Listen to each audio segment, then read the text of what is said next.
My mother's Christmas parties were always loud choirs of laughter, clinking glasses, Sinatra humming through the speakers. But the moment I stepped through the front door with my daughter Mila, the noise collapsed into a suffocating silence. Dozens of eyes shifted toward us. Some widened, some darted away.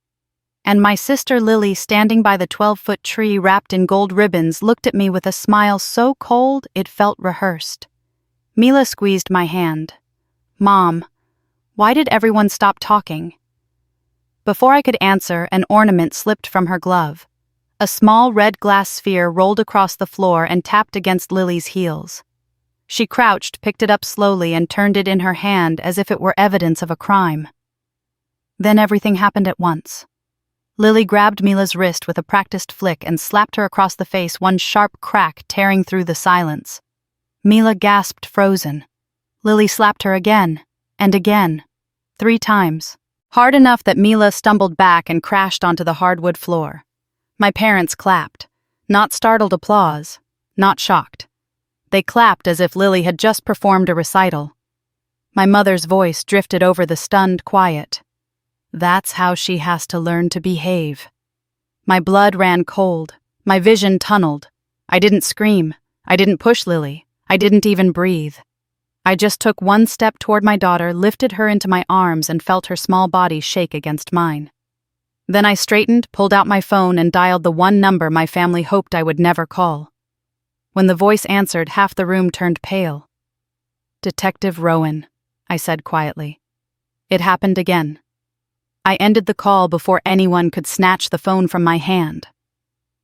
Lily's expression flickered from triumph to confusion to something close to terror. My mother stepped forward first. "Caroline, what do you think you're doing?" "Protecting my child," I said, keeping my voice steady. My heart was pounding so hard I could feel it in my fingers, but I refused to let them see fear. "You're hysterical," she snapped. It was a correction. "She's 7. I pulled Mila behind me. Her cheek was already swelling. "And you applauded." Whispers stirred around us. Guests glanced toward the door as if expecting an explosion. They weren't wrong. My father attempted a placid smile that barely held. "Let's not overreact, Caroline. You know how children can be." "She dropped an ornament," I said, "and your other daughter assaulted her." A cousin near the fireplace flinched. Another relative muttered something like, "Not again," before shrinking into the shadows. My mother scowled at them. "Everyone stop this nonsense." Lily was disciplining her niece as any proper aunt would. Mila pressed her face into my hip, sobbing quietly. I smoothed her hair and whispered, "You're safe." The words felt fragile. I wasn't sure I believed them, not yet. Lily finally spoke. "Oh, come on, Caroline." Kids bounce back. Her voice was light, but her eyes were sharp, watching the room, calculating each reaction. "Maybe if you'd actually taught her respect. My voice dropped. "Is that what you call this?" Her lips curled into a smile that made my stomach twist. Some children only learn when they're shown who's in charge. I could feel something shift in the room, like a held breath before a storm. Even people who usually admired Lily edged away from her. I stepped forward, placing myself fully between her and my daughter. "You will not touch her again." Lily's smile twitched. "You won't be able to protect her forever." My mother gasped. "Lily." But Lily wasn't finished. She leaned in just enough for me to hear. "Just like Evan. He thought he could walk away too." A cold bolt shot down my spine. "You don't get to bring him into this," I said. Her laugh was soft and cruel. "You called Rowan. What do you think he's coming for?" I froze. She knew. She knew exactly what Rowan believed, what he suspected the night Evan died. And her smirk told me she wasn't scared of me, but she was terrified of him. Aunt Meredith, who usually avoided conflict like poison, spoke up from behind a table of gingerbread platters. "Caroline, take the child home. This isn't a good place tonight." My mother spun toward her. "Meredith, stay out of this." But Meredith's eyes didn't leave mine. "Not tonight. Please." The lights on the tree flickered. Somewhere in the kitchen, a dish clattered. The house felt unstable, vibrating with tension. I could see it now, the fear behind the faces, the secrets pressing up beneath the walls like trapped air. These people weren't shocked by Lily. They were terrified of what might follow. Lily tossed her hair back and strutted toward the table. "Overreacting as always, Caroline. You want to make a scene? Go ahead." My father tried again, voice trembling. "Please, both of you, let's calm down." But he was cut off as a tinny vibration hummed from my phone. A text from Rowan. 10 minutes. Lily's face drained of color. My mother reached out as if she could physically snatch the message from the air. "Caroline, shut your phone off. Now." "No," I said simply. "You're going to destroy your own sister," she hissed. She did that herself. I placed a hand on Mila's back, feeling her tiny heartbeat flutter. "The only person I'm here to protect is my daughter." "You always wanted to punish Lily," my mother snapped. I met her eyes. "No, I wanted someone to believe me." The words slipped out before I could stop them. For a second, the room seemed to freeze. Even Lily's hand paused mid-reach for a cookie. My mother's jaw clenched. "We buried that foolishness 2 years ago." "No," I whispered. "You covered it." Lily took a step toward me, shaking. "Don't say another word." But I wasn't speaking to her anymore. I was speaking to the truth. A sudden knock rattled the front door, 3 sharp, deliberate strikes. Gasps rippled through the party. The color drained from my father's face. My mother swore under her breath. Lily whispered, horrified, "He's here." I held Mila tight and stepped back. My heart steady now, no longer trembling. The house had spent years silencing me. Tonight it would listen. I exhaled slowly. "Good," I said. "Let him in." 2 years earlier, the phone rang at 10:23 on a stormy night, and my father's voice came through sounding too calm, too rehearsed. He said Evan had fallen down the stairs, and that everything happened too fast for anyone to help. I remember standing in my kitchen, staring at the blinking light on the microwave, unable to process the words. Fallen. Dead. Accident. All delivered with the emotional weight of someone announcing a late package delivery. And then he said something that still chills me now. "Don't come over tonight." Lily doesn't want visitors. Lily didn't want visitors. Not "we're in shock," not "don't drive in the storm," not "we're waiting for the police." Just a direct command from my parents, relayed like scripture, as if Lily's wishes were the only ones that mattered. I knew instantly something was wrong. I knew, but I didn't say it aloud. Not that night. I barely slept. By dawn, the storm had passed, leaving the world washed and quiet. I drove straight to the morgue. I told myself I needed to be there for Lily, to support her, to make sense of what happened. But the truth was simpler and sharper. I needed to see Evan with my own eyes. I needed to know if the story made sense. I needed to know if my instincts were lying to me. They weren't. The mortuary lights were harsh and cold, humming softly overhead. Evan lay on the metal table, covered to the collarbone with a white sheet. He looked peaceful in a way that didn't match the violent story of a fall down hardwood stairs. I stepped closer and brushed a curl of hair from his forehead, something Lily used to do when she wanted to appear tender. And then I saw them. 4 deep, curved scratches along the left side of his neck. Not surface scrapes. Not accidental contact. These were fingernail marks, longer, deeper, angrier than any fall could make. "What caused these?" I whispered. The mortician hesitated, his eyes flicking to the hallway before answering.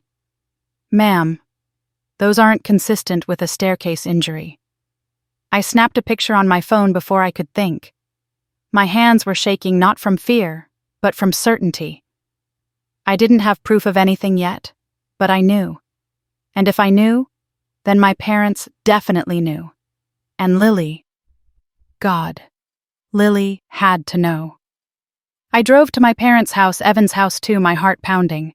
The driveway was already full of cars.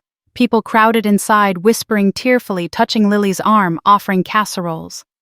It looked like a scene from a tragedy, except the leading actress wasn't crying. Lily sat on the couch, wrapped in a cream blanket, her makeup perfect, her eyes dry. A mug of tea steamed on the side table.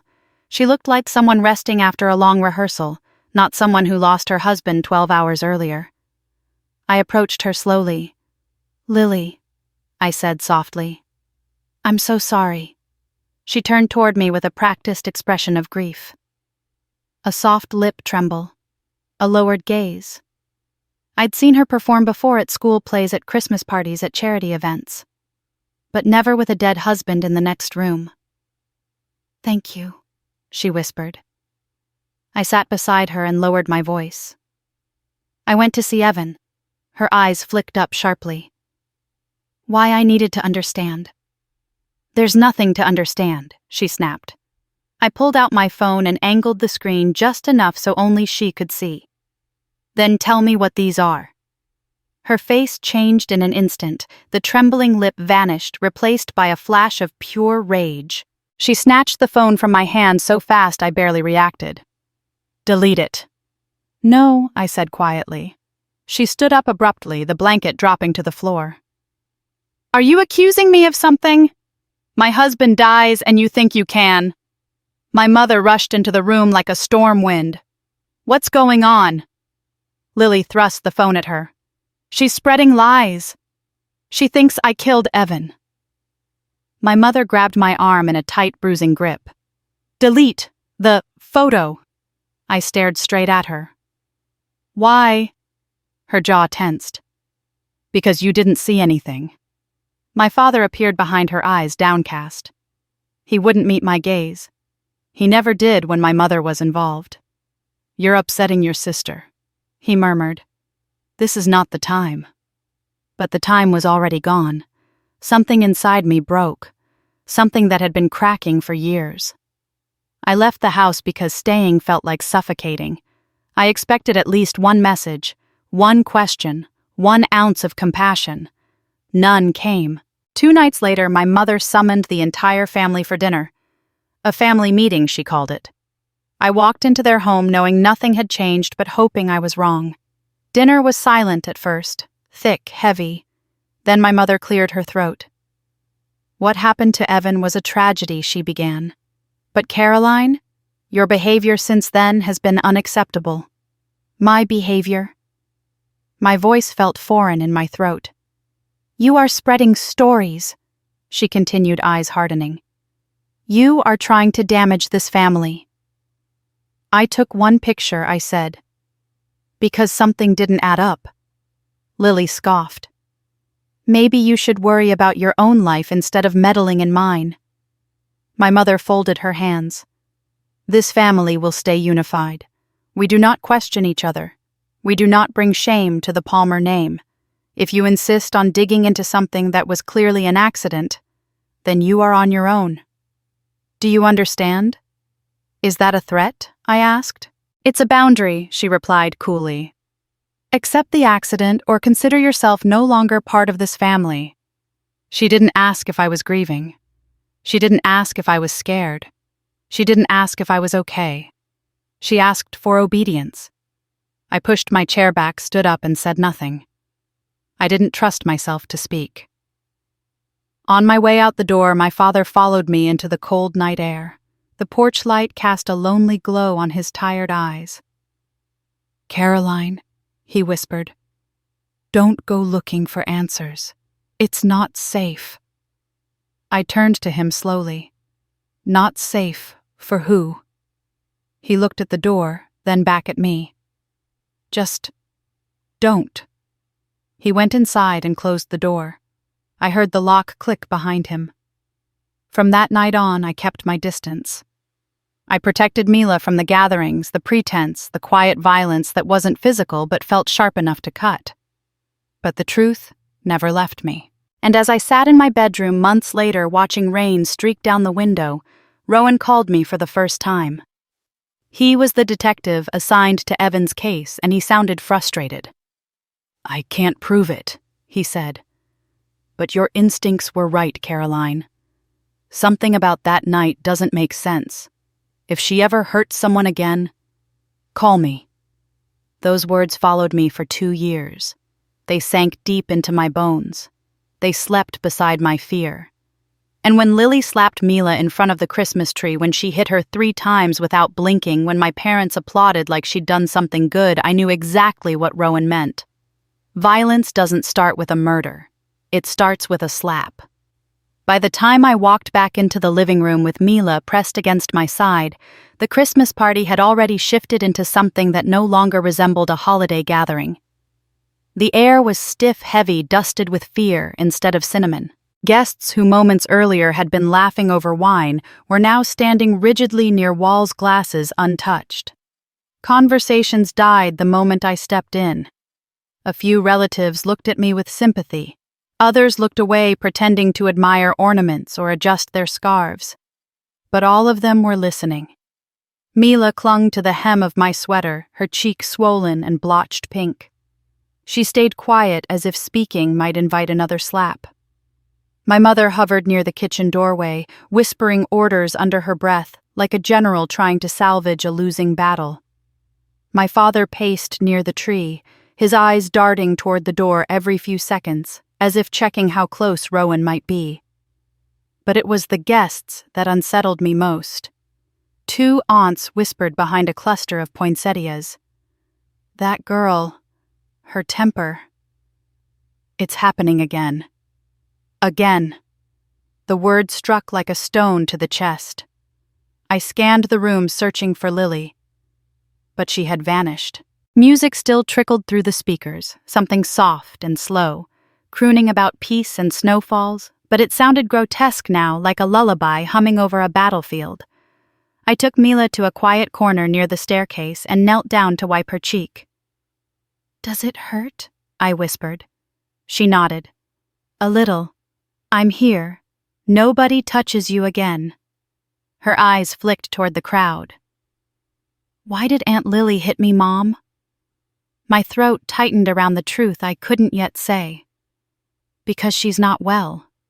And because she was wrong." Mila leaned into me, small and trembling, the way Evan used to lean toward me during tense family dinners. The memory stung sharp and sudden. And then, as if summoned by the very thought of her, Lily reappeared at the top of the stairs. She descended with deliberate slowness, the kind of entrance she'd practiced at pageant auditions. Her makeup was freshly applied hair, smooth lipstick retouched. The only trace of the earlier slap was the faint tremor in her hand. "Look at you!" she chirped brightly, her voice slicing through the air. Still sulking, a few guests flinched. My mother snapped her head up and forced a brittle smile. "Everyone." "Dessert is ready," she announced, as if that could erase what had just happened. But Lily ignored her. She walked straight toward us. I rose to my feet, placing myself fully between her and Mila. Lily's smile didn't waver. "Still dramatic, I see. You always had a flair for ruining holidays." Mila pressed her face into my hip. "Don't come closer," I said. Lily tilted her head. "Or what you'll call your detective again. You know exactly why he's coming." A muscle twitched in her jaw. "I didn't do anything wrong. You assaulted a 7-year-old child." "Please," she scoffed. "Kids exaggerate. And Mila needs discipline. Someone has to teach her manners. You don't get to teach my daughter anything." Lily took one more step forward before I moved closer, blocking her path. Her eyes flashed. For the briefest moment, I saw it something animalistic, panicked, violent. The same look Evan described months before he died. "You think you're protecting her," Lily whispered tightly. "But you're just making everything worse." "Explain that to me," I said. "Explain how defending my child makes anything worse." "I said step back," she snapped suddenly, loud enough to silence the room. My mother rushed over, grabbing Lily's arm. "Stop it, Lily, please!" But Lily jerked free and glared at her. "You said she'd keep quiet. You promised." A ripple of murmurs swept through the guests. My breath caught. "What did she promise?" I asked quietly. Lily blinked, realizing too late she had said too much. "Nothing. Just nothing. Then she laughed brittle and high. God listened to you. After all these years still trying to play hero. I exhaled slowly, fighting to keep my voice steady. This isn't about years. This is about tonight.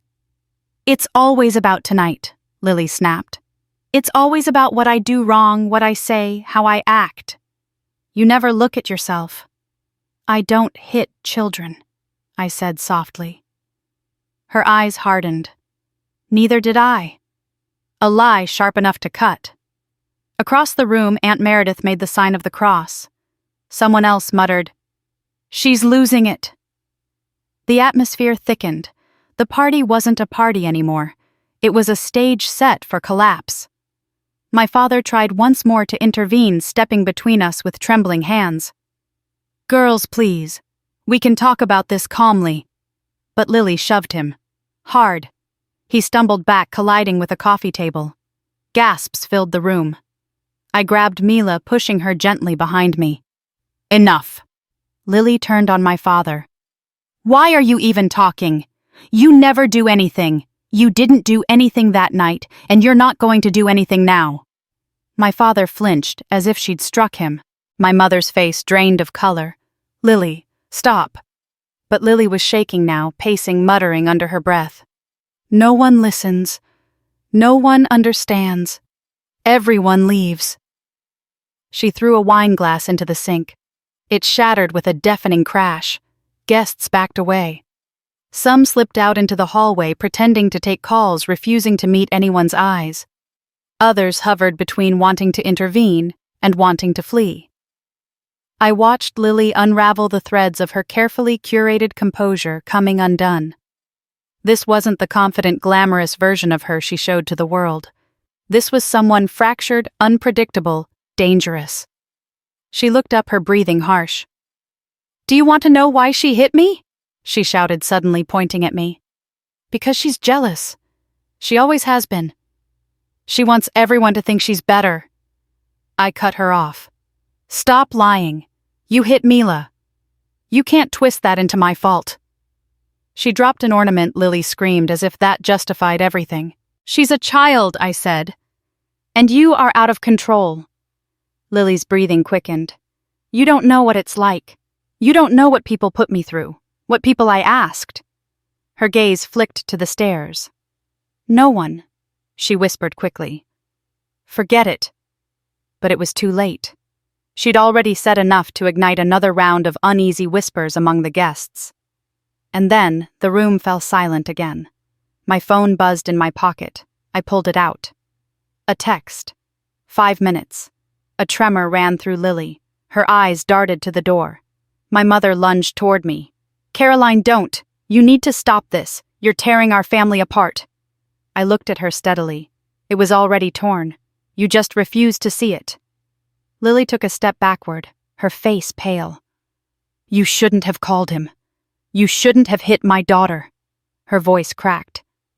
"You think he's coming for you? He's coming for me." I didn't respond. I didn't have to, because just then the faint glow of red and blue lights flickered across the frosted window pane. Guests gasped, some backed away, some froze. Lily stared at the door, her body shaking. "He's here," she whispered. I lifted Mila into my arms and held her close. She tucked her face into my shoulder. For 2 years, fear had wrapped itself around my memories of Evan, my suspicions, my unanswered questions. But tonight, that fear dissolved into something new. Resolve. "Good," I whispered. "Let's end this." I replayed the moment of the slap in my head as the house buzzed with fear, the Christmas lights flickering like they too were nervous. In my memory, it slowed down the arc of Lily's arm, rising the sharp snap of her palm against Mila's cheek, the stunned gasp from my daughter as she stumbled backward. But it wasn't the sound that haunted me. It was the look on Lily's face. There had been no anger, no frustration, no adrenaline. It was controlled, measured, calculated. A strike delivered by someone who'd done it before. And beneath that, something darker. Right before her hand came down, Lily had leaned in and whispered something into Mila's ear. I hadn't caught it in the chaos, but now with the room tense and still, the words returned in a shiver. She said, "I'm like him," Mila whispered, when I asked her quietly tucked in a corner. Like Uncle Evan." She said he didn't listen either. My breath stilled. She said that Mila nodded, trembling. She said she'd make me listen too. A coldness spread through me as if someone had poured ice water down my spine. The echo was unmistakable. Lily hadn't been reacting to a broken ornament. She had been reenacting something, repeating a script she had followed before. I pulled Mila tighter against me. Lily wasn't just lashing out, she was slipping, cracking. And her instinct was always the same violence. My parents' applause, their horrifying casual applause, began to make a sick sense. They weren't shocked because they had seen this kind of thing from Lily for years. Probably her entire life. More importantly, they approved of it. I watched them from across the room now. My mother stiff and pale, whispering furiously to a cluster of relatives. My father pacing like he was waiting for a bomb to go off. And Lily, the eye of the storm, standing in the kitchen doorway with a trembling smile glued to her lips. Suddenly the pieces clicked. The applause wasn't for Mila. It was for Lily. A reward. A reinforcement. A ritual. Something they had taught her. Something they had normalized. I swallowed hard. My mother once told me when I was 10, children must fear someone. That's how they learn respect.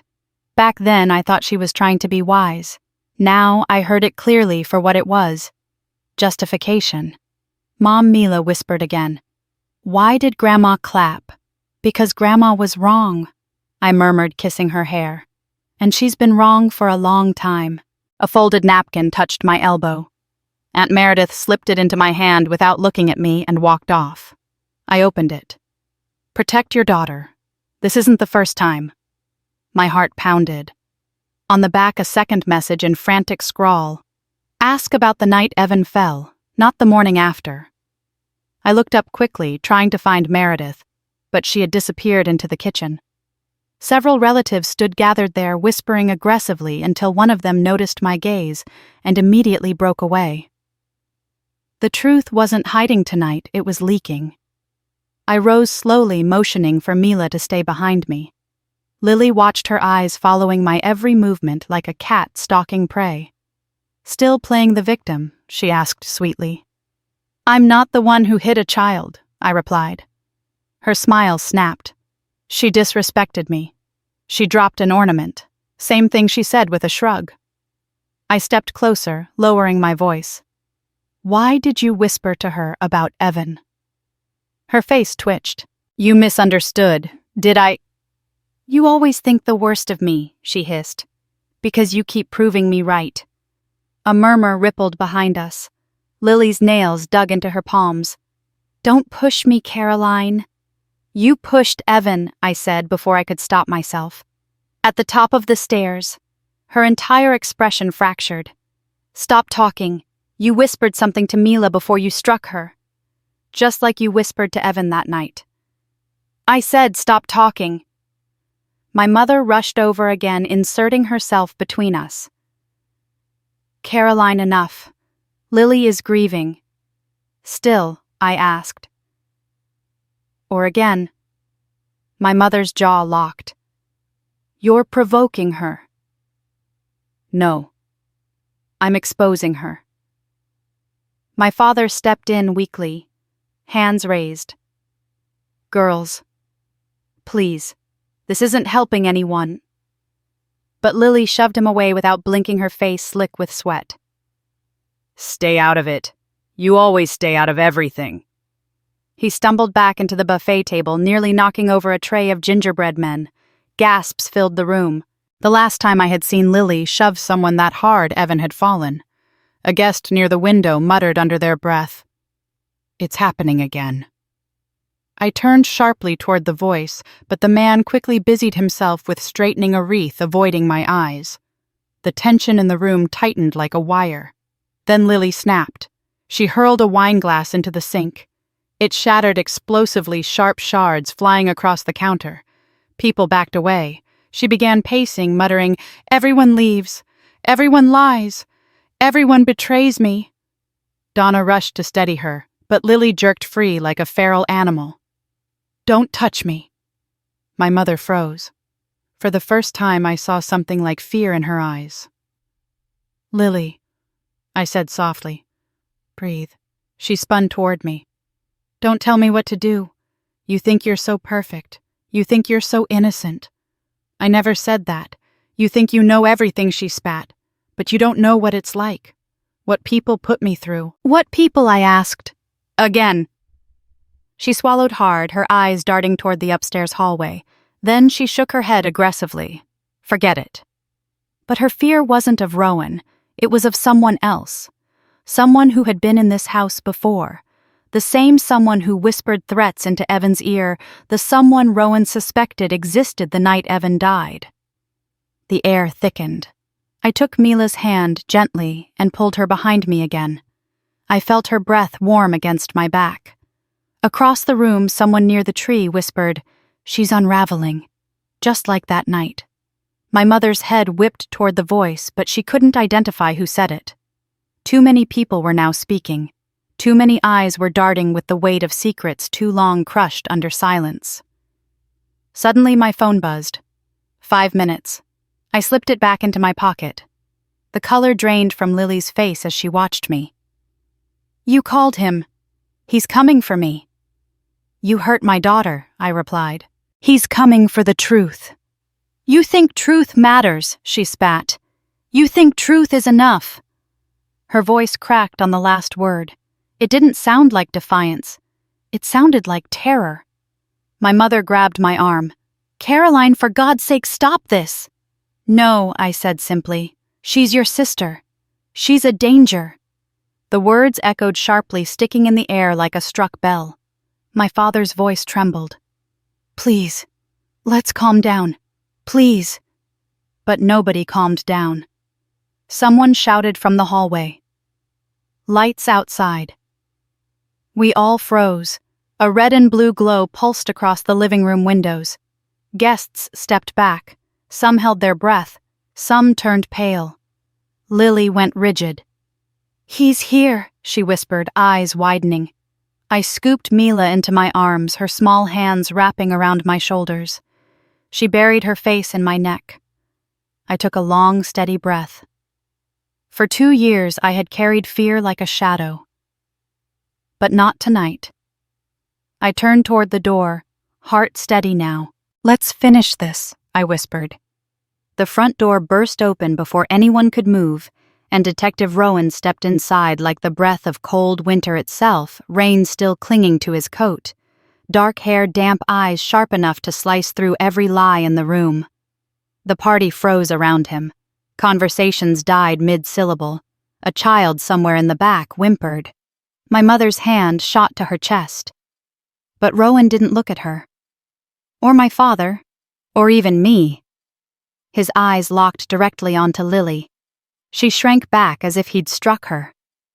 I felt Mila bury her face deeper into my shoulder. "Detective," my father said with a brittle smile. "What a surprise." "I'm not here for Christmas cookies," Rowan replied without a shred of humor. His gaze swept across the room. I received a report of a child being assaulted. A wave of whispers rippled through the guests. My mother stiffened. "That's an exaggeration, Detective. Caroline is—" "Are you making an official statement?" Rowan interrupted calmly, denying that Lily Palmer struck a minor in this home tonight. My mother opened her mouth, then closed it again. Her face flushed with panic. Rowan clicked a pen and held up a small recorder. "Go on." My mother glared at him with venom, but she said nothing. "Thought so," Rowan said. He turned to me. "Caroline, is Mila safe?"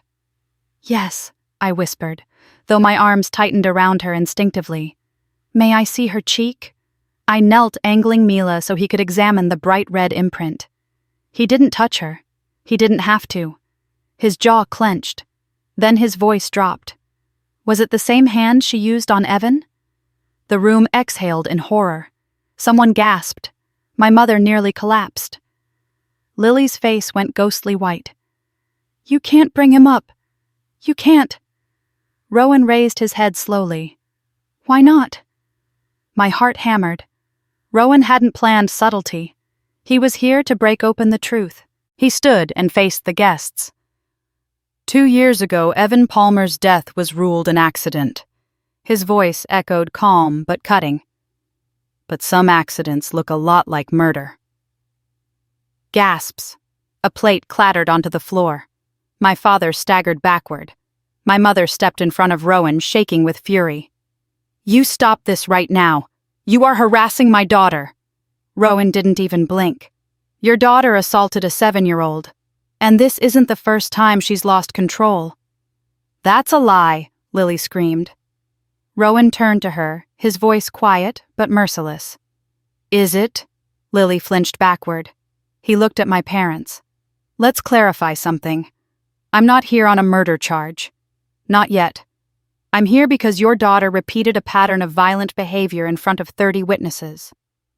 A murmur spread like wildfire. Pattern.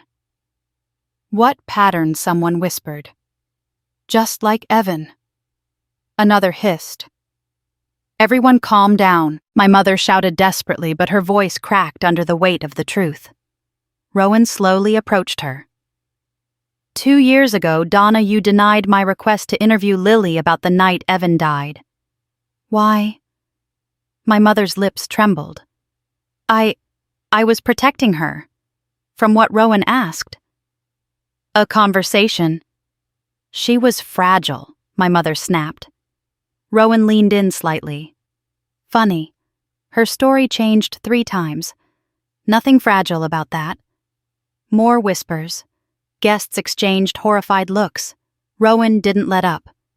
So, let me ask again. Why wasn't Lily interviewed? Why did you clean the staircase before the paramedics arrived? Why did you tell family members not to speak to me? My mother's expression twisted. I won't answer that. Rowan nodded as if he expected it. Then he turned back to me. Caroline, tell me exactly what happened tonight. I swallowed and recounted the moment, the ornament rolling Lily's sudden fury, the 3 slaps, the shove. While I spoke, several guests nodded quiet confirmations, tiny flickers of truth finding courage. When I finished, Rowan looked at the crowd. Anyone here witness the slaps? Hands rose. 1, then 3, then nearly a dozen. The room tilted under the weight of it. My mother let out a strangled cry. You traitors! All of you! A child was hit. Someone snapped back. We're not lying for you anymore. Rowan approached Lily next. She backed away until she hit the kitchen counter. You're twisting things, she shouted. I didn't mean she provoked me. How? Rowan asked. By existing. Lily's chest heaved. She's just like Evan. Always pushing me, always making me. She stopped herself too late. The room froze. Always making you what Rowan asked gently. Lily squeezed her eyes shut. Make me feel crazy. Rowan tilted his head. Did Evan say you were crazy? No, she spat. But he thought it. So you pushed him? I didn't, she screamed, then immediately clapped her hand over her mouth. Rowan stepped back, letting the silence trap her. He turned toward my father next. Harvey, I know you were home the night Evan died. I know you heard the fight. I know you saw something. My father shook violently. I saw nothing. Rowan stepped closer. Harvey, men like Evan don't just fall backwards down a staircase with defensive scratches on their neck. My father squeezed his eyes shut, tears leaking down his cheeks. Rowan spoke softly. Tell me what you're afraid of. My father whispered, Her. The room collectively inhaled. Who? Rowan asked. But my father just pointed shakily at my mother. Donna recoiled as if slapped. Harvey, how dare you? Rowan stepped between them. It's okay, Harvey. You can speak now. No, he cannot, my mother shrieked.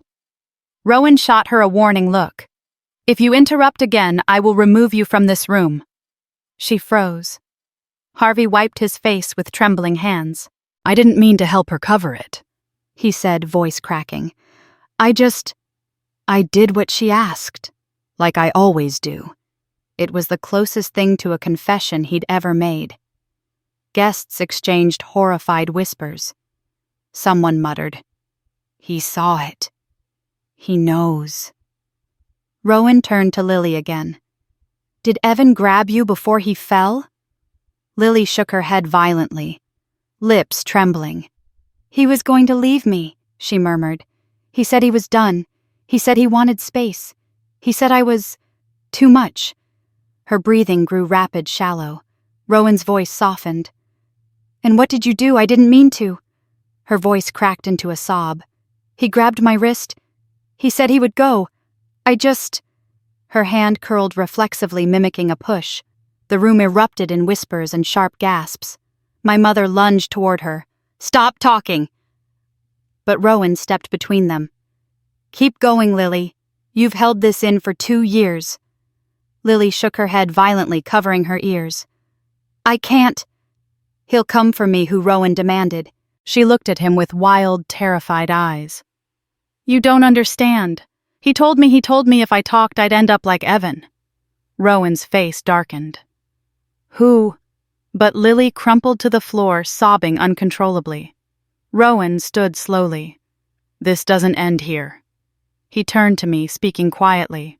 The goal tonight isn't to arrest her yet. It's to make someone talk. These cracks. They're opening. I nodded, breath unsteady. Rowan glanced around the room, then leaned closer. Stay calm. The truth always confesses itself when a family built on lies collapses.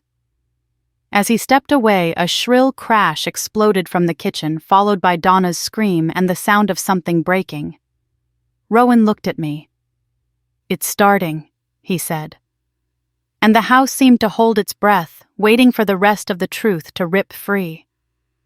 Rowan stood in the center of the living room, like an anchor, steady and immovable, while the rest of the house trembled on its foundation. My mother tried to gather the guests, whispering frantic instructions, things like, go home and forget all this. But no one moved. No one even dared blink. Rowan's voice had frozen the entire party in place. No one leaves, he said calmly, until I have answers about Evan's fall. His tone wasn't loud, but it was sharp enough to slice through the layers of denial that had held this family together for decades. I felt Mila tighten her arms around my neck. I whispered into her hair. I've got you, though. My own pulse thudded against my ribs. Donna stepped forward, clinging to rage the way drowning people cling to driftwood. Detective, you can't detain an entire household without cause. I have cause. Rowan replied, meeting her gaze without flinching. First, a child was assaulted tonight in front of multiple witnesses. And second, he paused, scanning the room. Second, I have new information about Evan Palmer's death. A sharp inhale rippled through the guests like one shared breath among 30 people. Donna's voice cracked as she tried to hold composure. You are harassing my family. Your family is obstructing an ongoing investigation, Rowan said. 2 years ago, I accepted your refusal to cooperate. That won't happen again. Donna's mouth opened, but nothing came out. Rowan took a step forward and addressed the entire room. Let's revisit the story everyone was told. Evan fell down the stairs late at night. Lily claimed she was asleep. Donna said she heard nothing. Harvey insisted Evan must have slipped. He paused. Does anyone here still believe that... A silence settled so heavy it felt physical. No one answered. No one even shifted their weight. Then an elderly aunt voice, trembling, whispered, I never believed it. Donna whipped around. Meredith, shut your mouth. But Meredith didn't. She lowered her trembling hands. I heard shouting, Donna. That night. Shouting and something breaking. Guests gasped. Lily's breathing turned ragged. Rowan nodded. Thank you. That matches the testimony from 2 neighbors. My father sagged against the wall as if someone had punched the air out of him. Rowan opened a folder he'd kept tucked under his arm. Let's discuss the inconsistencies. Lily said she never touched Evan that day, but neighbors reported the sound of a physical struggle. That's hearsay, my mother snapped. No, Rowan replied. Hearsay is one witness. I have multiple. He turned toward Lily. 2 neighbors heard you yelling minutes before Evan fell. One said it sounded like you screamed, "You can't leave me!" Lily shook her head violently. I didn't. Rowan calmly unfolded another paper. You also said the staircase was wet, but the crime scene photos show no moisture, not even a footprint. My father's breath hitched. And Rowan continued. You claimed Evan grabbed you first, but the scratches on his neck were defensive, not offensive. My mother stepped between Rowan and Lily like a shield. This is ridiculous. My daughter loved her husband. She could never. Rowan's voice dropped controlled and lethal. Then explain why you cleaned the staircase before officers arrived. Donna blinked rapidly. I panicked. Panicked. Rowan repeated, his eyebrow rising. Bleach doesn't come from panic. Neither does scrubbing blood from a banister. Gasps erupted. Lily's legs buckled. She gripped the counternails, digging into the wood. I found myself stepping slightly forward, unable to stop watching her unravel. Rowan shifted his focus to Harvey. Mr. Palmer, you were home that night. Did you hear the argument? Harvey shook his head. No. I can't, Donna barked. Harvey, say nothing. But Rowan gently cut her off. Harvey, you're safe to speak now. My father's voice broke as he whispered, I heard everything. A collective gasp swept the room. Donna's face contorted. Harvey! But Rowan continued softly. What did you hear? Harvey squeezed his eyes shut. I heard Evan begging her to stop. And I heard his voice cracked. I heard someone else. A man. I don't know who. A dizzying hush fell. Lily let out a strangled sob and collapsed onto a bar stool. Stop! Please stop! Rowan approached her slowly. Lily, look at me. She clutched her head, fingers tangled in her hair. No. You told the police Evan never touched you, Rowan said gently. But that wasn't true, was it? He tried to defend himself. She began rocking. He grabbed me. He wanted to leave me. He said he was done. And you couldn't handle that, Rowan said softly. You reacted. No, she screamed. He pushed me first, he said. He said I was insane. Rowan's expression didn't change. Did you push him back? Her breath hitched. I didn't mean to. The room exploded into a mix of horrified whispers and sharp cries. My mother rushed toward Lily, but Rowan stepped between them. Lily, he said, did you push? Evan? Lily shook her head violently, but her voice betrayed her. He wouldn't stop talking. He kept saying he was leaving. He wouldn't stop. Tell me what you did, Rowan pressed, not unkindly. She broke. I pushed him, but not hard. Not to kill him. I just wanted him to shut up. A woman near the fireplace sobbed. My father dropped to his knees, weeping. My mother stood frozen. Her face twisted in a silent scream. Rowan didn't gloat. He didn't even break eye contact. He simply said, Thank you for telling the truth. But he wasn't finished. He turned to the rest of the room. There's more. I have new evidence from someone who recently broke their silence. Someone who was too afraid to speak before. An electric shiver ran through the house. Rowan leaned closer to me, his voice barely above a whisper. The cracks are widening. Someone else will talk next. As if on cue, a loud crash erupted from the kitchen, a dish shattering. Donna screamed. Then Lily screamed. Then Harvey begged someone to stop yelling. And Rowan took one slow breath. "It's happening," he murmured. And something inside that house finally broke open, revealing the truth that had been rotting underneath it all. The argument in the kitchen had exploded into something feral. Donna's shrill voice, Lily's sobbing, Harvey's trembling apologies, it all blurred into a feverish chorus echoing through the house. Rowan stepped toward the noise, but before he reached the doorway, Lily stumbled back into the living room, mascara streaking down her cheeks, hair, wild breath ragged.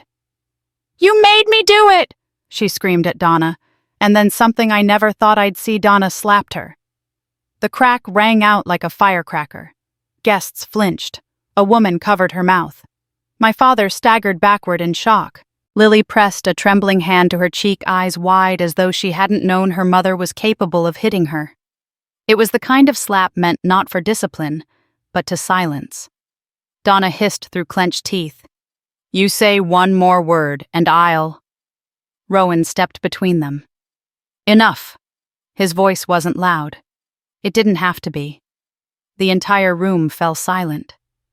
Lily collapsed onto the couch, clutching a pillow like a lifeline. Her chest heaved with frantic breaths. She looked like a child, not a 32-year-old woman. Rowan slowly turned toward me. "Caroline," he said quietly, "there's history here. I need you to tell me what Evan confided in you before he died." My heart squeezed. For 2 years I'd tried to bury these memories to protect myself from them. But tonight, with the truth breaking through the walls like floodwater, there was no point burying anything. I nodded. He told me things I didn't want to believe at the time. Rowan gestured gently. "Start wherever you can." My gaze drifted to Lily, shaking broken yet still dangerous. Then to the tree lights reflecting off the window. Then finally to Mila, who was curled quietly near my leg, listening with wide, frightened eyes. Evan used to come to my house when things got bad. I began. He didn't want to worry his friends. He didn't want to embarrass Lily. But he was scared of her. Gasps murmured through the guests. Lily buried her face in her hands. "Stop." He told me Lily controlled everything. I continued. Who he talked to, what he wore, when he could leave. He said she would scream if he disagreed with her, throw things when she felt disrespected, push him if he tried to walk away. Someone whispered, "God." He said he loved her, I said quietly. He wanted to fix things. But Lily didn't want a husband. She wanted a mirror, someone who only reflected her, never contradicted her. My mother bristled. "Caroline, stop making my daughter sound like a monster." Rowan turned to her. "Your daughter hit a child tonight." Donna went silent. I continued. 6 months before he died, Evan told me that Lily shoved him during an argument. He didn't fall, but it scared him. He said she looked not angry, not frustrated, but blank, like she wasn't even in her body anymore. Harvey let out a choked sob from the corner. He said he'd been thinking about leaving, I said. Just for a few days, just to clear his head, but Lily told him she'd ruin him if he did. At this, Lily lifted her head sharply.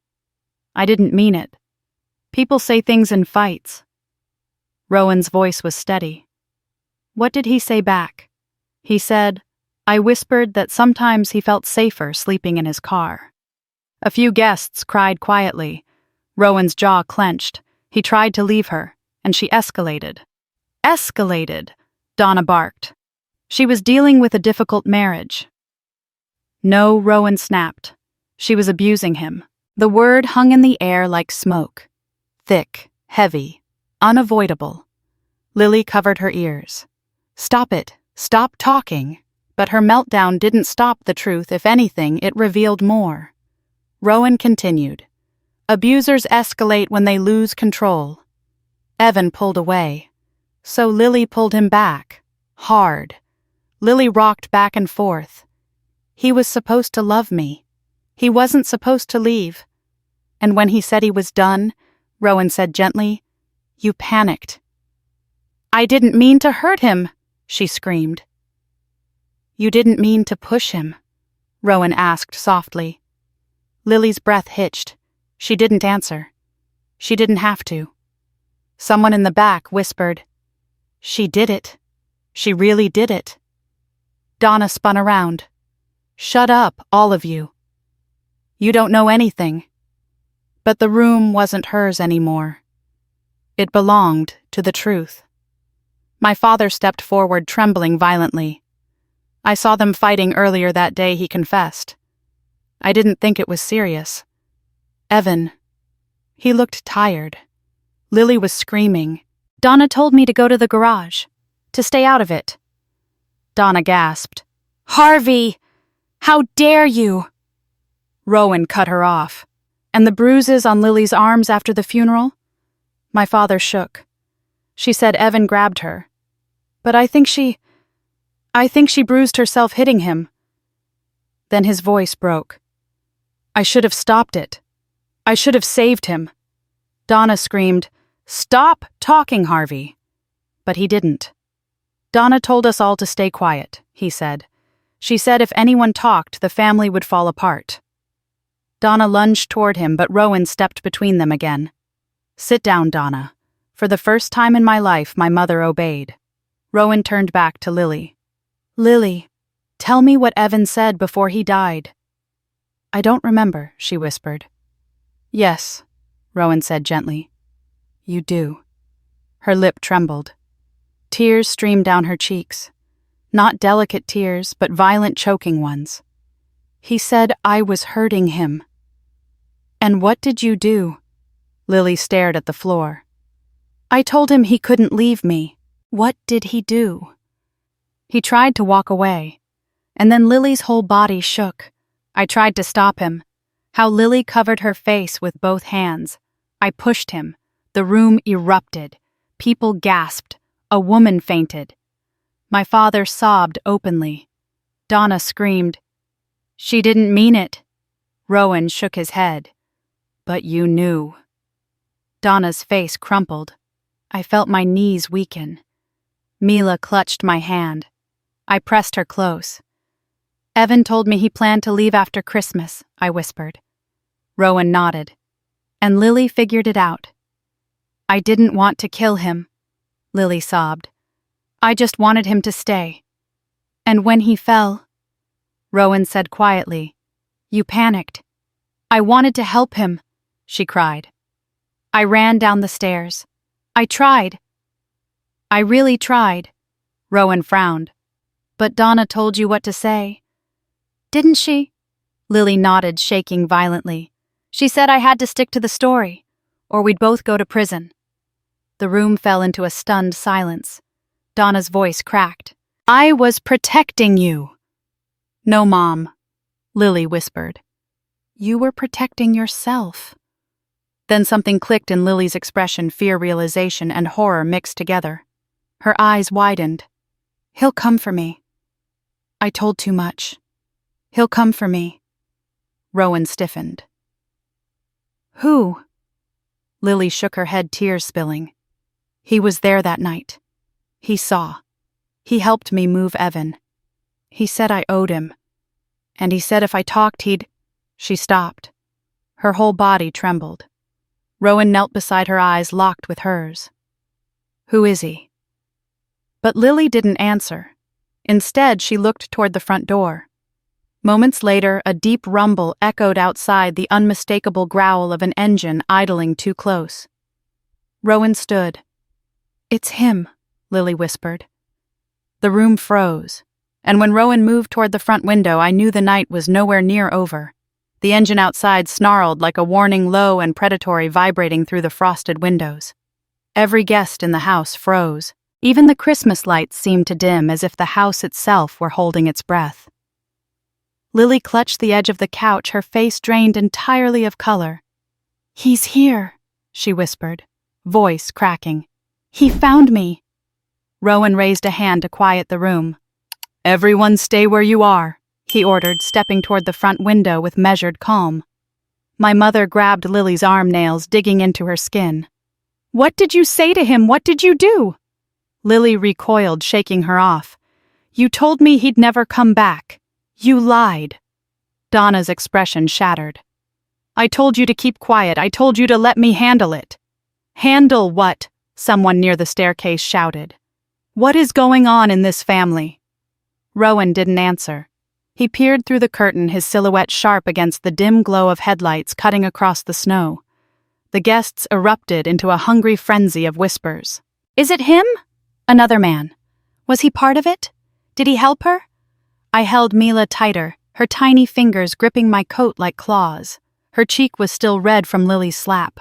The thought of this unknown man anywhere near her made my stomach twist. Rowan stepped away from the window and turned to me. Stay with your daughter. Don't move. Then he looked at Lily. If you know who that is now is the time to tell me. Lily's breath hitched. I can't. If I say his name, he'll... Donna slapped her again. Don't talk, she screamed. Not. One more word. The room erupted, guests gasping, backing away from Donna as if she were a live wire. Rowan stepped between them. Donna, if you touch her again, I'll restrain you. You don't understand, Donna shrieked. We are protecting her from him who Rowan demanded. Donna's mouth clamped shut. She stared at Rowan like a trapped animal, eyes darting to the door. And then my phone buzzed in my hand. A new text. Unknown number. Stop digging. You won't like what you find. My breath caught. Caroline? Stay calm. Rowan mouthed silently when he saw my expression falter. But he wasn't calm. I could see it in his shoulders, tense, coiled. He motioned for me to hand him the phone. I passed it to him without hesitation. His eyes hardened. This number contacted you before I shook my head. Only tonight. Then you're being watched, he said. Someone is inside or close enough to see what's happening. A shudder passed through the room. Lily let out a broken sob. I told him to stay away. I told him I didn't want to do this anymore. Donna grabbed Lily's wrist with a trembling hand. You're lying. Tell me you're lying. Lily pulled away. He said if Evan talked, if he tried to leave, we'd both regret it. Rowan's head snapped up. What did this man have to do with Evan? But Lily only cried harder. At that moment, a soft, terrified voice spoke from the corner. He came to the house 3 days before Evan died. Everyone turned. It was Aunt Meredith, trembling but resolute. Donna's face went gray. Meredith, you keep that mouth shut. But Meredith straightened her spine. No. No more silence. He came to the house. I saw him. Lily met him at the door. They argued on the porch. What did you hear? Rowan asked. Meredith swallowed. He said, if he leaves you, you lose everything. And she said, then make sure he doesn't. Lily collapsed on the carpet with a sob so raw it cut straight through the air. My mother lunged toward Meredith, but 2 guests grabbed her arms. Enough one of them hissed. Enough lies. Enough threats. For the first time in my life, my mother looked small. Rowan's voice softened slightly as he crouched near Lily. This man manipulated you. Lily nodded weakly. He told me Evan was making a fool of me, that I needed to teach him a lesson. He said men who threaten to leave always come crawling back unless you show them who's in control. I felt bile climb my throat.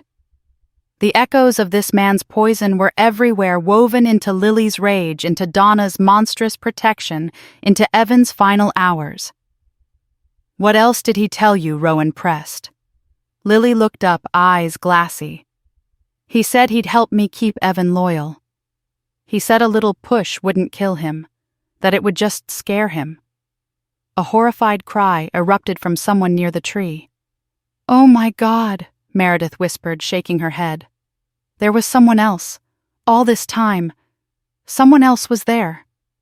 Rowan stood. Lily. I need his name.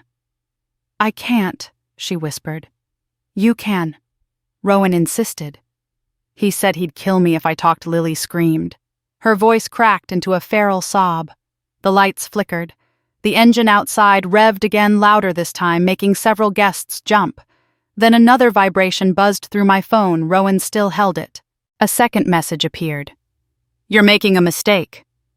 Rowan pocketed the phone and stood tall. Everyone move away from the windows.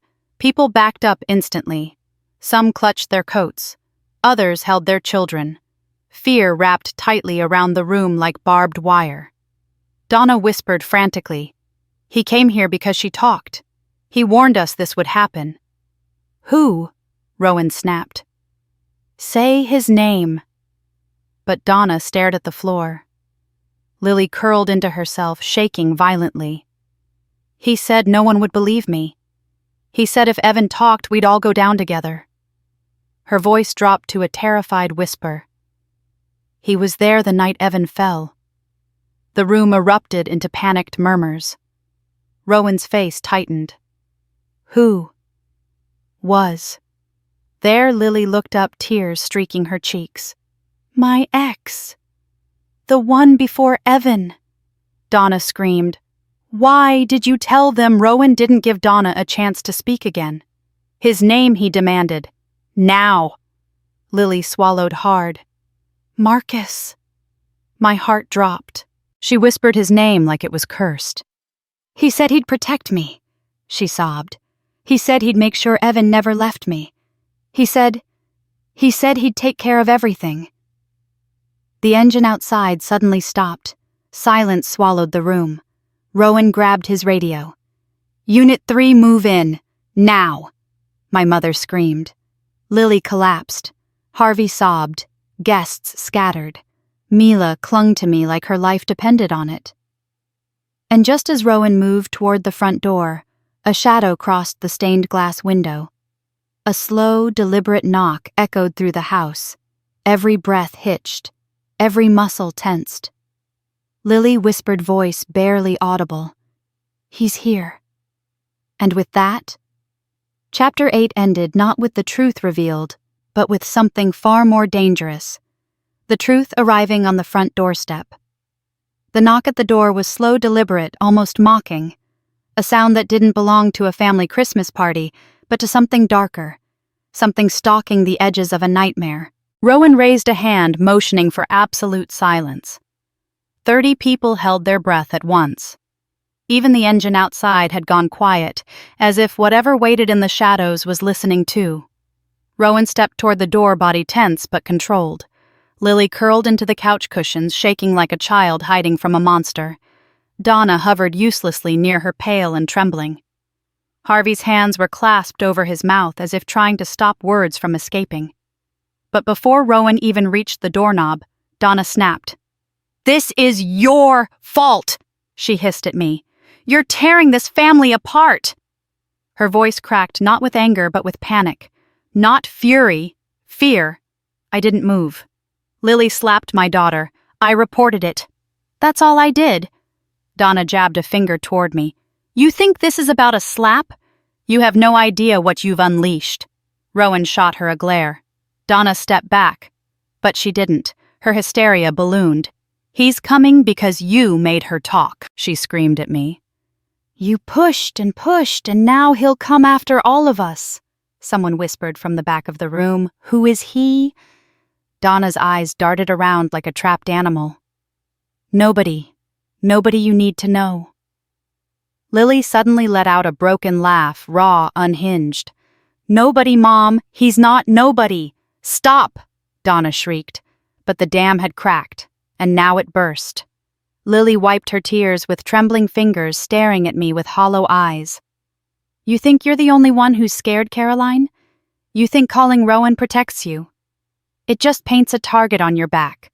Her words slithered through the room like smoke. Rowan turned toward her sharply. "Lily, be very clear. Are you saying someone intends to harm Caroline?" Lily looked at him, then at the door, then at me. Finally, she whispered, "Yes." A collective gasp. My stomach twisted, but I kept my arm wrapped firmly around Mila. "Who?" Rowan demanded.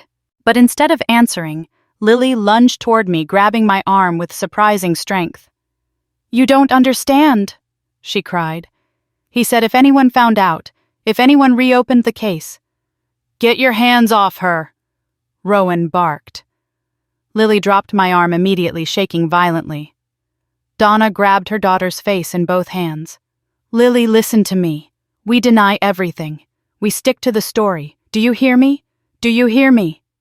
Lily flinched. "He'll kill us." Donna stiffened. Several guests gasped. Kilone whispered, "What is she saying? He's bluffing." Donna insisted, but her voice trembled. "He won't come here. Not tonight. Not with witnesses." The knock sounded again. Harder. Rowan raised a finger to his lips. No more talking. But Donna wasn't done. She spun toward the guests, the entire room, as if rallying an army. "Don't believe anything she's saying," she screamed. "Caroline has always hated Lily. She's jealous." "Oh, enough," muttered someone near the tree. "Yeah, Donna," another said loudly. "We all saw Lily slap the child. And we heard her scream about the man outside," someone else added. "This isn't Caroline's fault. You're letting her manipulate you." Donna barked, voice cracking.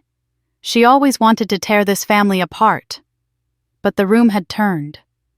Pale faces now watched Donna with wary disgust.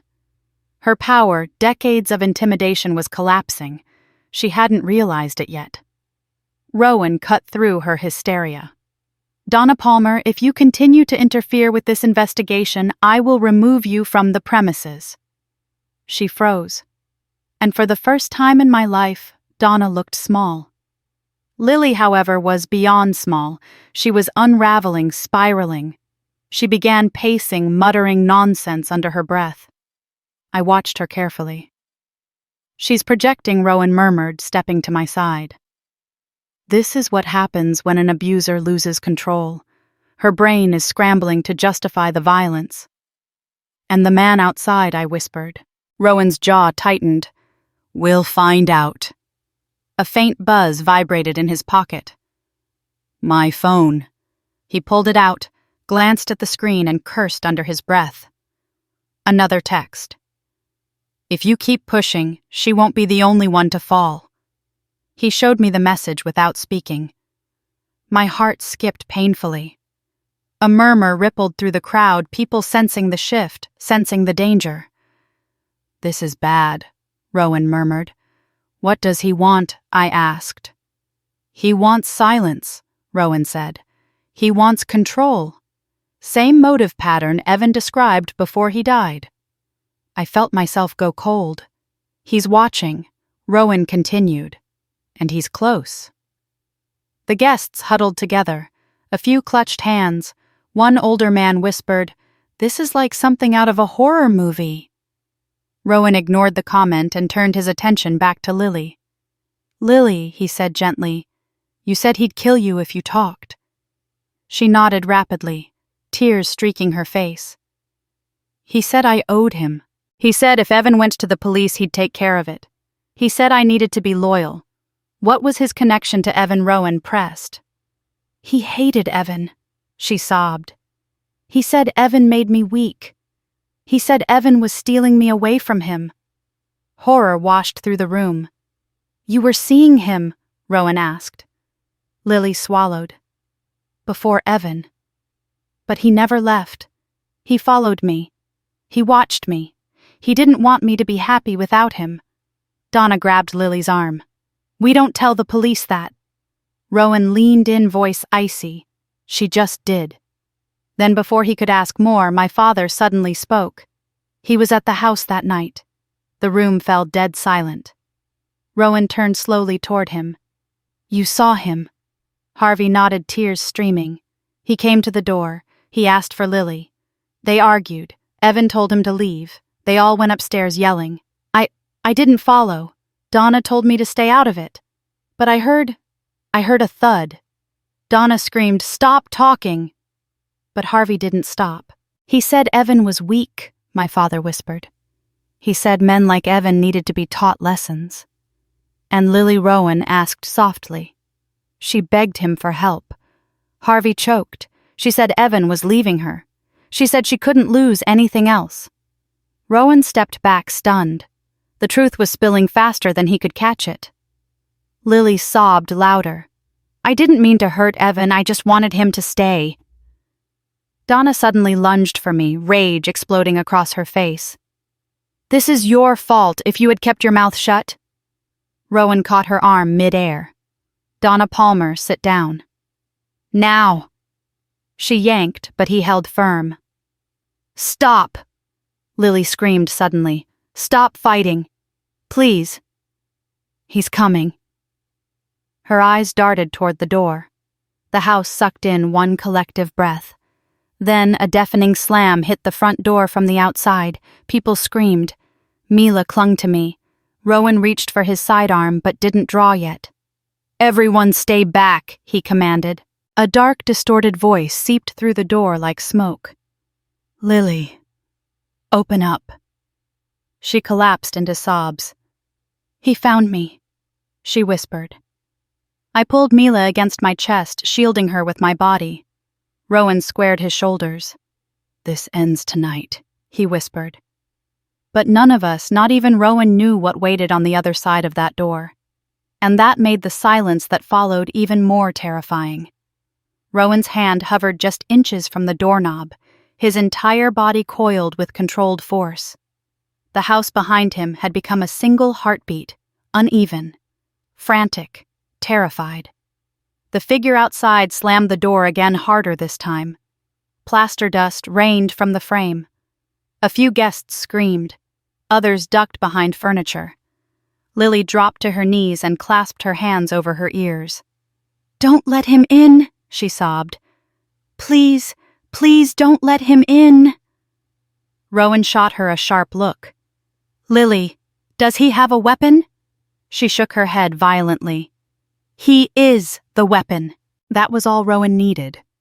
He unlocked the door in one swift motion and flung it open, but instead of stepping inside, the man outside staggered backward, startled by the sudden confrontation. Even soaked in rain and half-shadow, he radiated danger. Broad shoulders, hands balled into fists, jaw clenched beneath a patchy beard.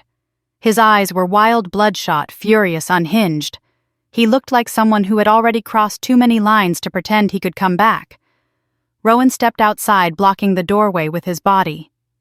Police. Hands where I can see them. The man sneered.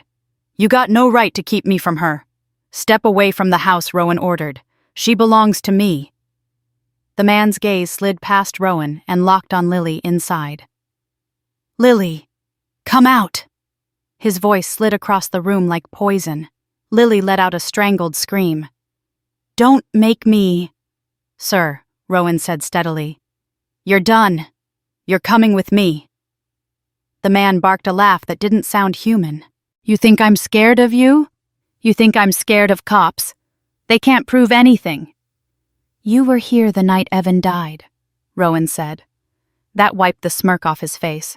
Just for a second. I wasn't anywhere near this place, he snapped. Rowan didn't blink. I have a witness who says otherwise.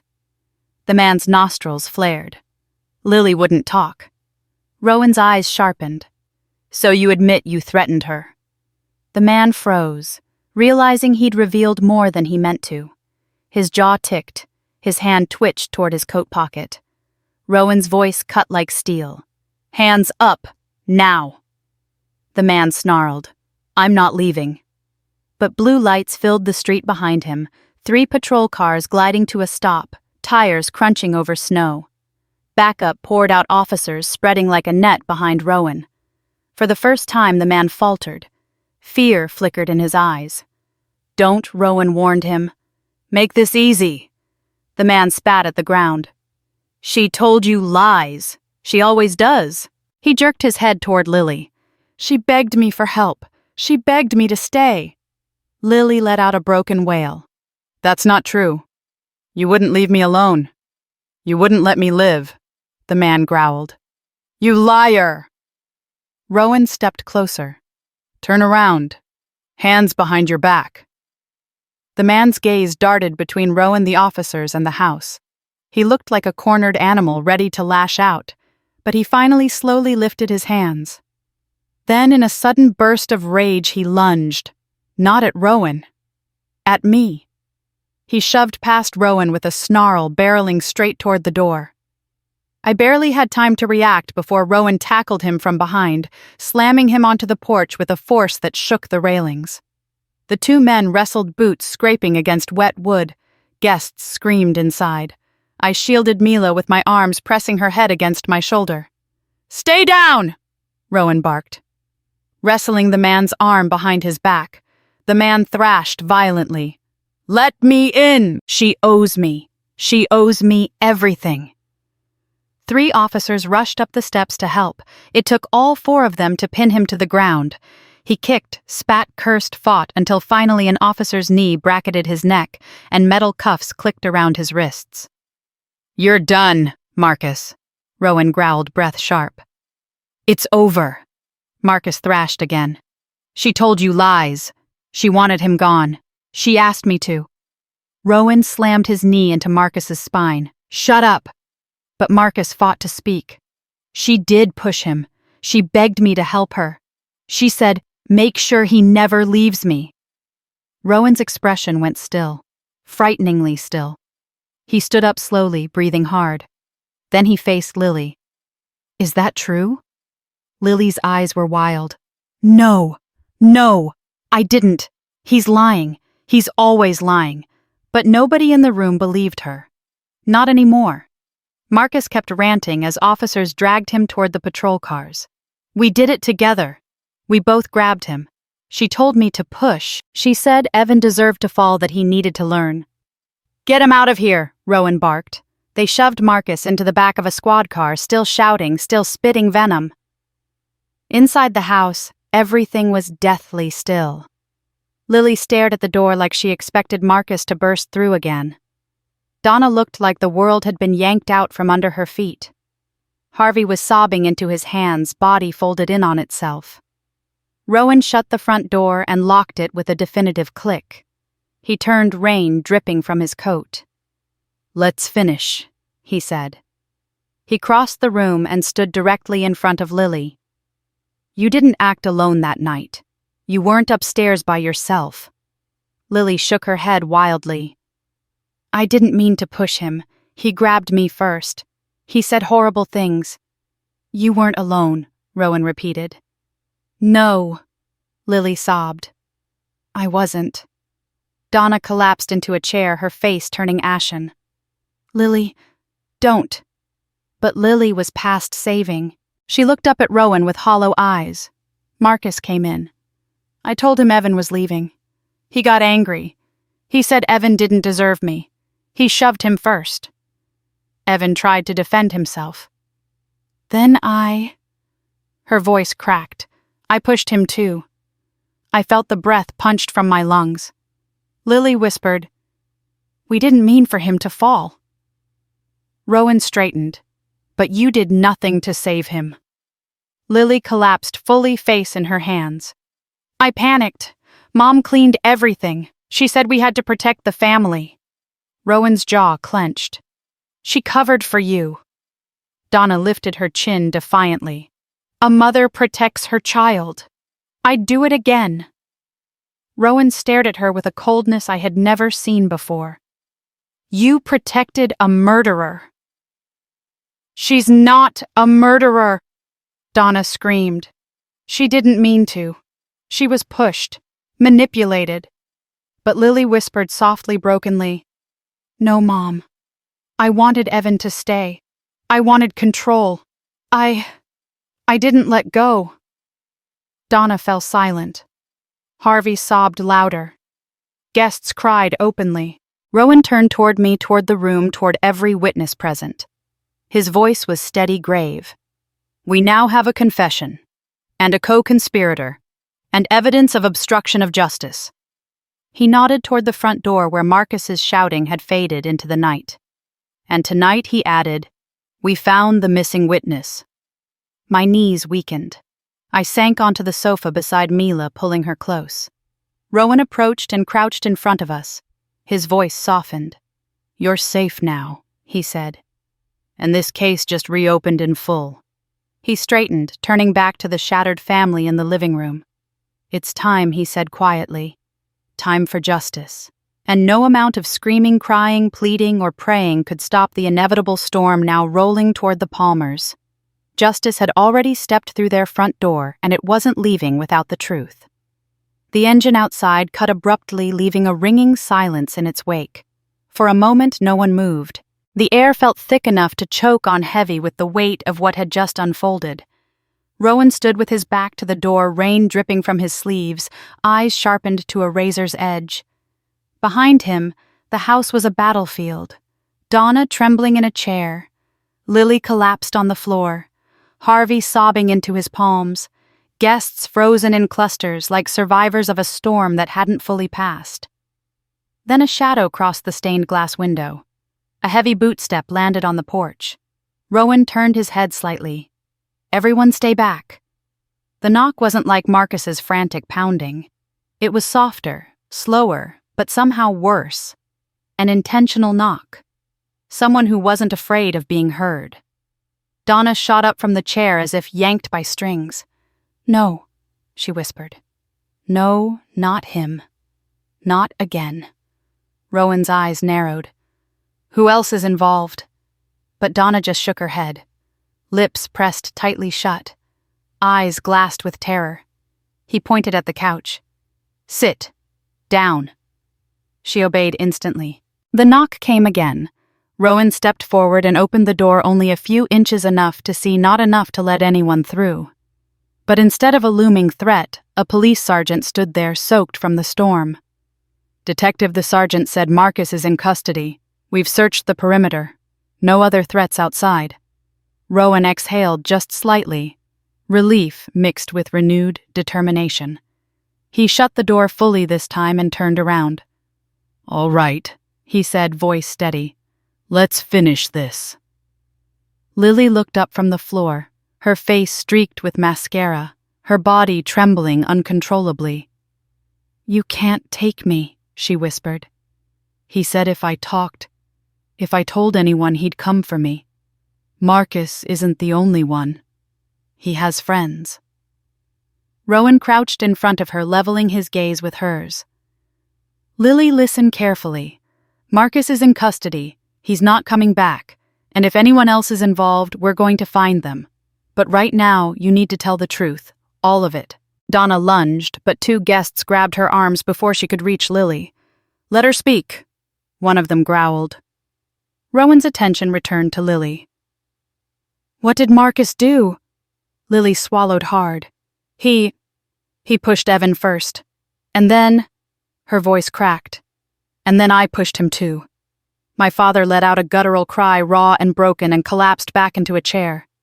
His chest heaved with decades of guilt finally ripping free.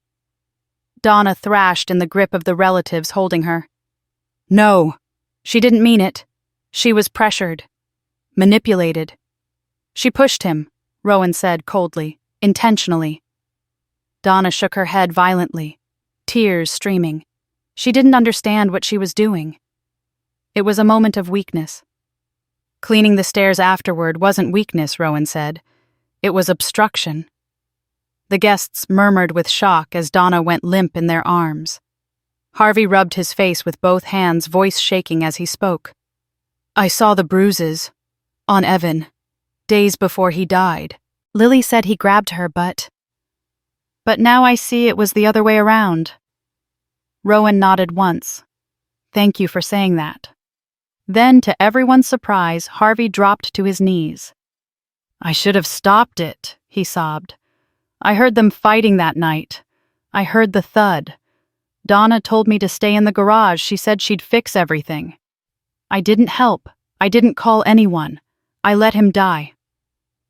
Donna shrieked. "Harvey, stop, you weak old man. Stop confessing what you think you saw. You don't know anything." But Harvey didn't even look at her. Rowan did. "Donna Palmer. He said you coerced witnesses. You tampered with evidence. You threatened your own family into silence." My mother stared back at him, lip curling in defiance. "I protected my daughter." "You protected a killer," Rowan replied. "And you endangered a child tonight." I felt Mila's fingers tighten around mine. She kept her face buried against my side, trembling with every shout, every confession, every crack of truth. Rowan stepped into the center of the room like a judge about to hand down a verdict. "Here's what's going to happen," he said, raising his voice so everyone could hear. "Lily Palmer is hereby arrested for second-degree homicide in the death of Evan Palmer. Marcus Hale is in custody and will be charged as an accomplice. Donna Palmer is under arrest for obstruction of justice, witness intimidation, and destruction of evidence." Donna shrieked. Lily wailed. Harvey sagged against the table. Gasps erupted around the room. Officers entered through the front door, their presence chilling and authoritative. One of them approached Lily gently. "Ma'am, stand up." Lily clutched the couch cushion with both hands. No, I didn't mean to kill him. I didn't." "It's time," Lily Rowan said softly. She broke into sobs that echoed off the walls as the officers lifted her to her feet and cuffed her wrists. Donna lunged toward her daughter. "You can't take her!" she screamed. "She's all I have!" Rowan nodded to another officer. "Take her too!" Donna kicked and clawed like a feral animal as two officers restrained her. "This is your fault, Caroline!" she shrieked as they dragged her toward the door. "If you had stayed quiet," but Rowan cut her off. "No, Donna, you don't get to blame her anymore." The guests parted to let the officers pass. Some cried, some whispered prayers, some simply stared at me with grief and apology in their eyes. Rowan walked back toward me, wiping rain from his forehead. He crouched so he was eye level with Mila. "You're safe now," he said gently. Mila nodded shakily and whispered, "Is Aunt Lily going to hurt anyone else?" "No," he replied. Then he stood and looked at me. "You did the right thing calling me. You saved your daughter. You saved this whole family from years more of silence." I swallowed hard. "Will Evan finally get justice?" Rowan nodded. "Yes. Fully." My shoulders sagged with relief, exhausted, shaky, but alive. As the officers escorted Lily, Donna, and Marcus to the patrol cars outside, red and blue lights flashed across the snowy driveway, painting the house in a strange, mournful glow. Lily looked at me through the window of the squad car, her face pressed against the glass, eyes fever bright. "This isn't over," she whispered. But for the first time in years, I didn't believe her, because Rowan stepped between us, blocking her gaze entirely. And when he turned back toward the house, toward me, toward Mila, his voice was soft, steady, final. "It's over, Caroline. Justice walked in tonight, and it's not leaving without every truth." Snow fell gently outside, muting the flashing police lights that had bathed the driveway only minutes earlier. When the last patrol car pulled away, the entire house sagged into a strange, exhausted stillness. The Christmas wreath leaned crooked on the door. A broken ornament glinted under the tree like a relic of a battle long finished. The guests, shaken and pale, whispered their goodbyes as they wrapped coats around trembling shoulders and stepped into the cold night. And just like that, the chaos was gone, leaving only quiet. I stood in the center of the room, holding Mila, feeling her small heartbeat slow against my chest. For the first time all day, she wasn't crying. She wasn't shaking. She simply pressed her cheek to my shoulder and breathed softly. "Mom," she murmured, "is it over?" I looked around the room that had held so much violence disguised as family, so many lies wrapped in holiday lights. The air still smelled faintly of pine sugar cookies. And fear. "Yes," I whispered into her hair. "It's over." Rowan lingered near the doorway, his coat still damp from the rain. He rubbed his temple with one hand. Exhaustion etched across his features, but his eyes softened when he looked at us. "You should take her home," he said gently. "She needs sleep. You both do." I nodded. What happens now? The charges stand, he replied. Lily and Marcus will be held without bail. Donna will face obstruction, intimidation, and tampering. Harvey. Rowan paused, glancing toward the hallway where my father had retreated to cry in solitude. He didn't commit a crime, just 30 years of silence. And Evan, I asked quietly. He's going to get justice, Rowan said. Every piece of the truth is lined up now. My throat tightened. I brushed Mila's hair away from her forehead. Thank you. Rowan shook his head. You're the one who called.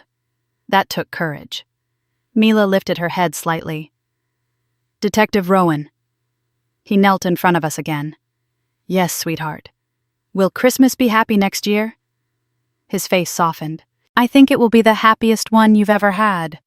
She nodded, satisfied, and tucked herself against my chest again. We gathered our coats and stepped into the cold night air. Snowflakes clung to Mila's eyelashes. She breathed in deeply as if the world finally felt big and safe again. As I buckled her into the car, she looked up at me sleepily. Mom, are we never going back there? No, I whispered. We're not. And I meant it. I drove home slowly, letting the quiet hum of the heater soothe Mila to sleep. By the time we reached our driveway, she was snoring softly, her cheeks smushed adorably against her car seat. I carried her inside, tucked her under blankets, and watched her chest rise and fall, with that perfect, steady rhythm only children have when they finally feel safe. I stood there for a long moment, just breathing with her. The next morning, sunlight spilled into the house, warm, soft golden. A stark contrast to the cold fear of the night before. The world felt gentler, lighter. I made hot cocoa for Mila and coffee for myself. We curled up on the couch together, wrapped in a blanket, the Christmas tree lights flickering faintly beside us. Are we okay now? She asked. We will be, I said. Healing takes time. But we're free now. Truly free. She smiled a real one this time, not the hesitant half-smiles she'd been giving for months. Later that afternoon, we decorated our own tree our way without rules or perfect spacing or judgment. Mila placed a new ornament on the highest branch she could reach, a small red glass sphere, simple and unbroken. This one means we're safe, she said. I felt tears sting my eyes. Yes, it does. That evening, I lit a candle next to Evan's framed photo, his warm smile captured forever in a moment, far brighter than the one he died in. We told your story, I whispered, and now you can rest. The house felt whole again. Over the next few days, calls came and neighbors, co-workers, even distant relatives expressing shock, sympathy, apologies, stories of their own families, their own silences. I listened. I shared. I cried. I healed. And for the first time in years, I didn't feel alone. One afternoon, Harvey called. His voice shook as he apologized for not speaking sooner, for not protecting Evan, for not protecting me. I didn't offer him quick forgiveness, but I listened. I let him speak. And somewhere inside I accepted that surviving Donna for decades had broken him too. Healing didn't mean forgetting. It meant choosing differently. By Christmas Eve, Mila and I were ready. We baked cookies, played soft music, danced around the living room, and wrapped gifts in messy piles of paper and tape. It wasn't perfect. It wasn't fancy. It was ours. And it was peaceful. As we sat together watching snow fall outside the window, Mila leaned her head on my shoulder and said, "This is what Christmas is supposed to feel like." I kissed her forehead. "Yes, baby. This is what it's supposed to feel like." Later that night, after she fell asleep, I sat by the tree alone, letting the quiet wrap around me like a soft blanket. And I realized something. Revenge wasn't always about hurting someone back. Sometimes revenge was refusing to let the pain continue, refusing to hand trauma down like an heirloom, refusing to repeat the violence you escaped from. Sometimes revenge was choosing peace, and freedom, and a better life for the next generation. I took a deep breath and smiled to myself as the lights blinked softly on the branches. We had won. Not because Lily was gone, not because Donna's reign had ended, but because Mila and I had walked out of that house and into a future where love didn't hurt, didn't slap, didn't silence. A future where the truth finally mattered. And as I sit here now sharing this story with you, I want to invite you gently, sincerely into this space with me. If you've ever had to stand up for yourself, or break away from a toxic family, or protect a child when no one else would, you're not alone. Your voice matters. Your courage matters. And I would truly love to hear your thoughts. Share your story in the comments. Let's build a place where truth wins, where healing is real, and where strength is celebrated. And if this journey meant something to you, stay with us. Subscribe for more stories like this, stories where justice finds its way, where women rise, and where silence finally breaks. Thank you for being here, and take care of yourself. You matter more than you know.